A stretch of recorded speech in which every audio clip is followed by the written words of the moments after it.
মেসিকাণ্ডে প্রাক্তন ক্রীড়ামন্ত্রী অরূপ বিশ্বাসকে দেওয়া কলকাতা হাইকোর্টের রক্ষা কবচকে চ্যালেঞ্জ শতদ্রু দত্তের।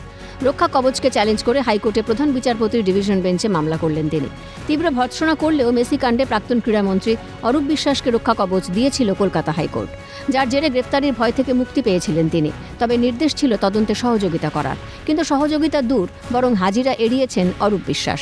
রক্ষা কবচ থাকা সত্ত্বেও 15 জুনের হাজিরাও এড়িয়েছেন তিনি। মঙ্গলবার সকালে এ নিয়ে তাঁকে রীতিমতো আলটিমেটাম দেয় পুলিশ। তবুও বেপাত্তা অরূপ বিশ্বাস। অরূপ বিশ্বাসের রক্ষা কবচ নিয়ে বরাবরই আপত্তি ছিল মেসি ইভেন্টের উদ্যোক্তা তথা অভিযোগকারী শতদ্রু দত্তের। তিনি আগেই জানিয়েছিলেন হাইকোর্টের একক বেঞ্চের এই সিদ্ধান্তকে চ্যালেঞ্জ করে ডিভিশন বেঞ্চে যাবেন। সেখানেও আশানুরূপ রায় না হলে সুপ্রিম কোর্টে যাবেন।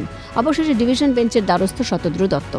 আগামী সপ্তাহেই শুনানির সম্ভাবনা। বিশ্বাস ব্রাদার্সের কীর্তির যেন তুলনাই হয় না। আইনি চাপে যখন অরূপ বিশ্বাস, এই পরিস্থিতিতেই ফের তোলাবাজির অভিযোগ দায়ের স্বরূপ বিশ্বাসের নামে। অভিযোগ, রিজেন্ট পার্কের বাসিন্দা এক মহিলা নিউ আলিপুরে একটি দোকান দেওয়ার জন্য যোগাযোগ করেন 81 নম্বর ওয়ার্ডের কাউন্সিলর জুঁই বিশ্বাসের সঙ্গে।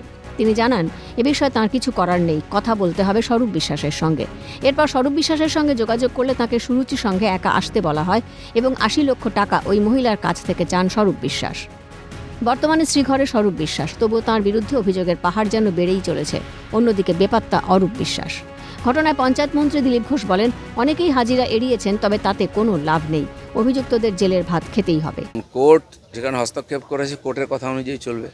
হাজিরা অনেকেই এড়িয়েছিলেন, কে এড়ায়নি? হসপিটালে ভর্তি হয়েছেন কেষ্টমণ্ডল, পার্থ চ্যাটার্জিরা এড়াননি। শেষ পর্যন্ত কি হয়েছে? 2-3 বছর জেলের ভাত খেয়েছেন। এরা হয়তো তার সারা জীবন জেলের ভাত খেতে হবে, পরিস্থিতি তাই পালিয়ে যাচ্ছেন।